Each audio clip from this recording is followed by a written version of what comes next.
Greetings, this is Jed Shlackman. I work as a holistic counselor as well as a hypnotherapist and energy healer.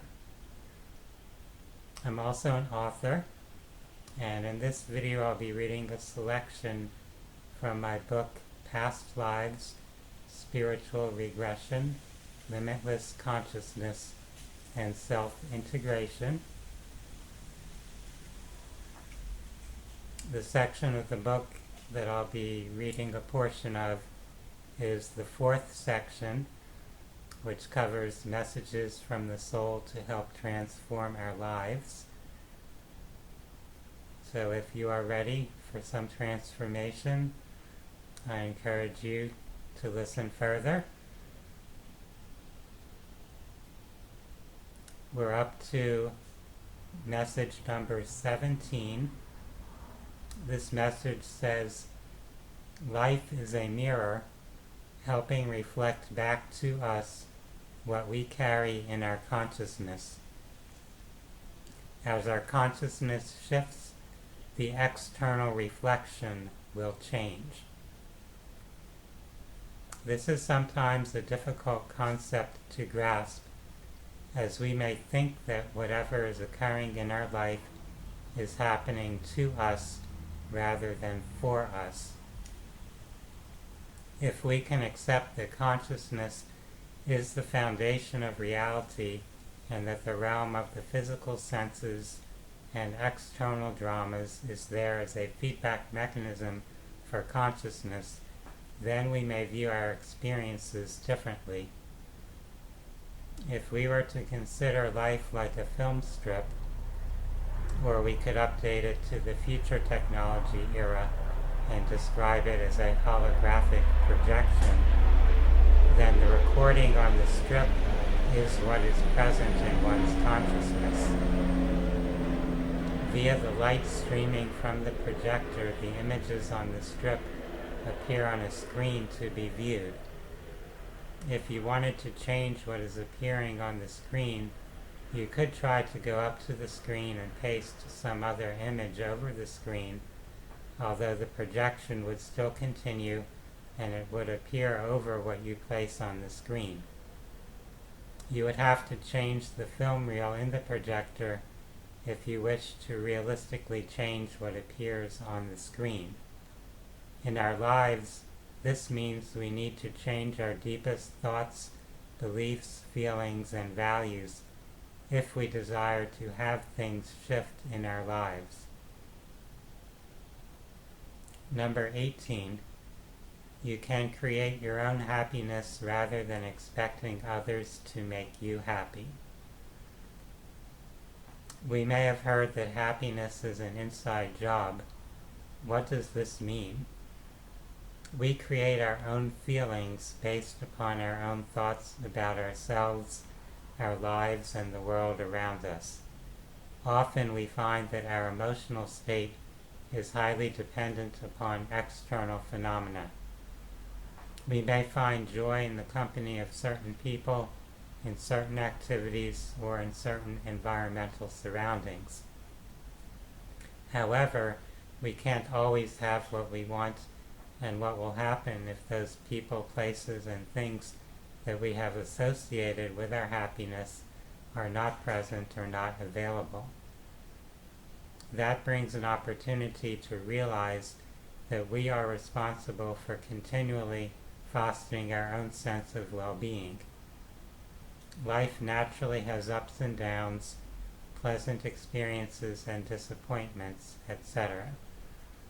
If the people or situations around you are not fostering joy and happiness, then you can focus on what else could bring you greater joy, rather than blaming or resenting people or circumstances for their failure to satisfy you.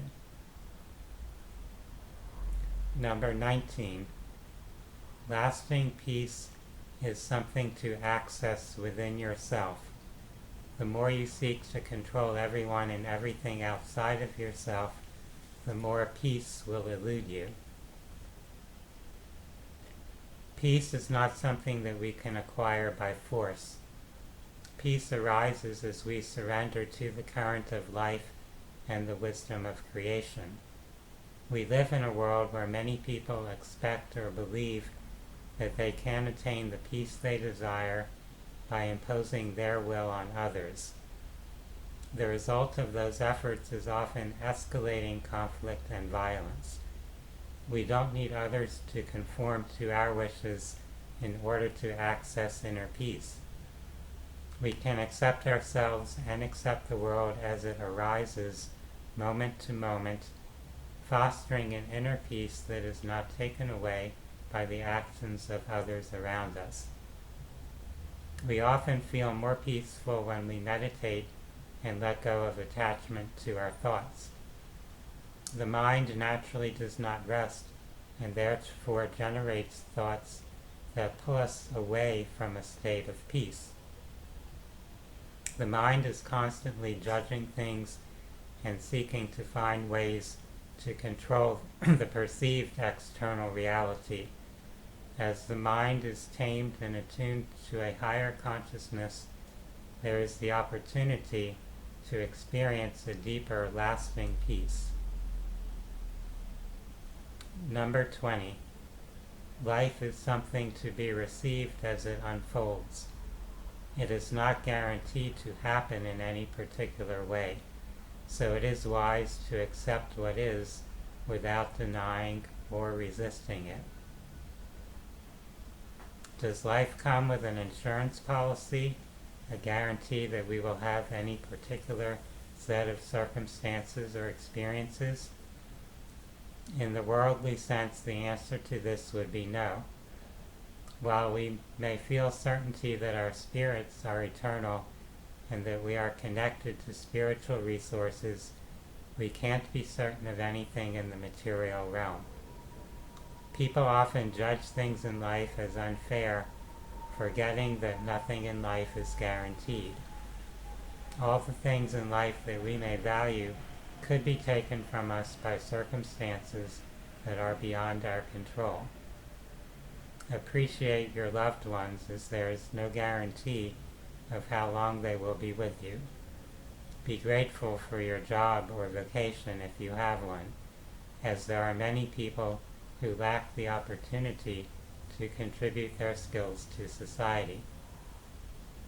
Be grateful for your health and your body's functioning. There are many who are disabled or ill who wish they were as able-bodied as others. We can learn to appreciate all the desirable things we have in our lives while being at peace with whatever undesirable circumstances are present. You may do whatever you have the power to do in order to enhance your life, yet there are things beyond your control that are co-creating your reality. Trust that however your life is unfolding is okay. Number 21. Life is helping your consciousness expand. Be open to what is being brought to your awareness. There are always more things to perceive and understand. Rather than reacting impulsively to what is transpiring in our lives, we can learn to pause and reflect and invite our souls to show us what will be helpful to see. Consider how much your consciousness has already evolved. Your values, beliefs, and perspectives have shifted over the course of your life. Each new experience may contribute to this process of conscious evolution. Sometimes the most challenging occurrences or circumstances in our lives are the catalysts for the greatest growth or expansion of our consciousness. Remind yourself that even the challenges in your life can be serving a greater good, especially if you are open to perceiving the challenges in that way.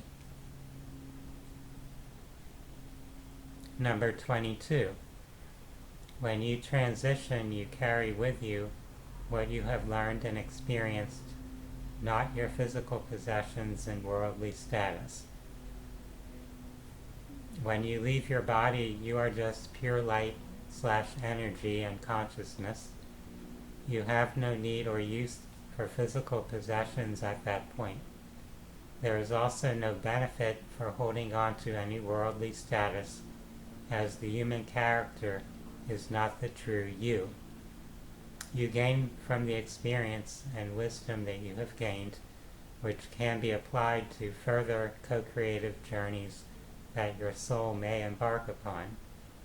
This understanding enables us to focus more on developing our consciousness and spirituality rather than seeking material gain. Is it more useful to be a loving person, to serve the greater social good, and develop your metaphysical awareness, or to find a high-paying job, a physically attractive or socially prominent mate, and a profitable investment portfolio? Your perspective would likely depend upon how attached you are to your physical identity and social status. Number 23. We are here to play roles to help each other evolve and grow as souls, not to compete or get ahead of one another. From the perspective of our higher selves, life on Earth is not a competition. We are not in a Darwinian struggle for survival. We are not seeking to win a prize or be first to ascend. We are collaborating to create experiences that foster our soul's evolution. When we observe a person whom we are judging or condemning as bad, evil, or depraved, we are forgetting that the soul generated that character to play a part.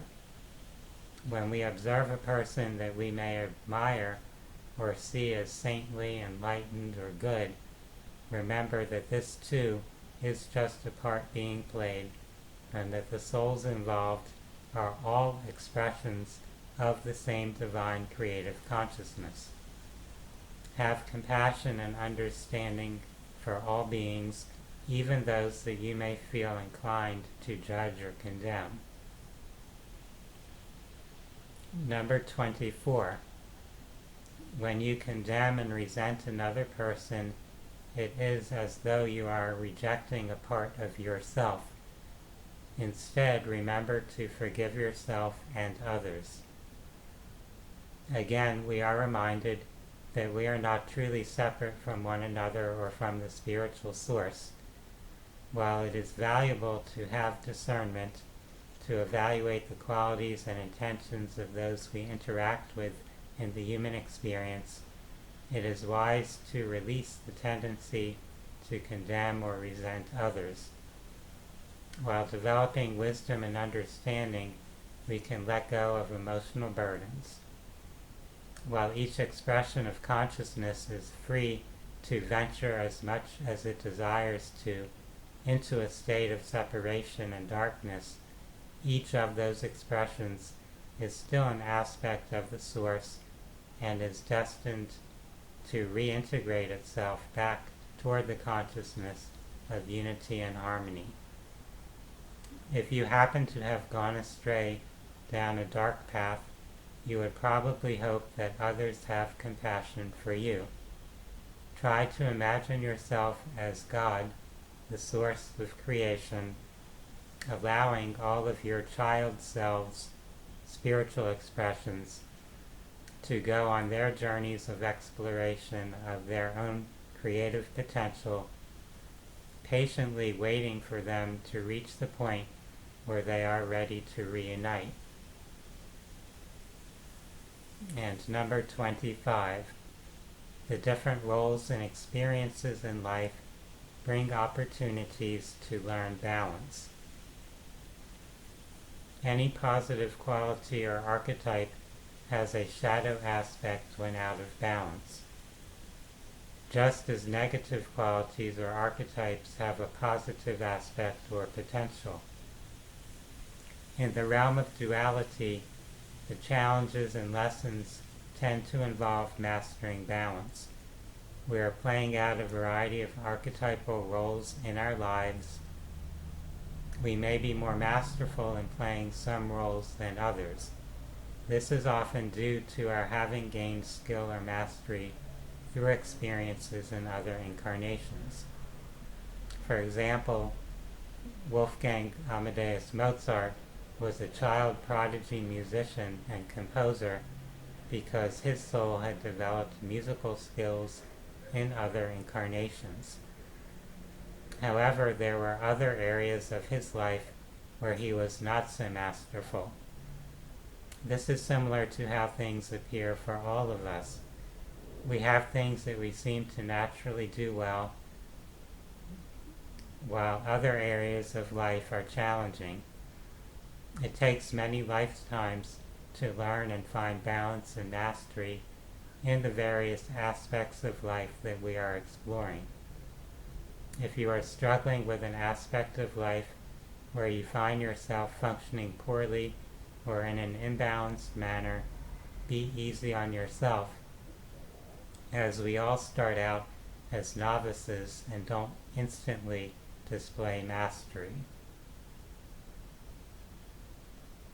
This concludes that section of the book. Again, the book is called Past Lives, Spiritual Regression, Limitless Consciousness, and Self-Integration. You can find it in ebook format or hard copy on Amazon. For those that are interested in more resources on holistic health and personal growth, you're welcome to visit my website, phinsights.com. That's phinsights.com. For now, I wish everyone a wonderful day. Namaste.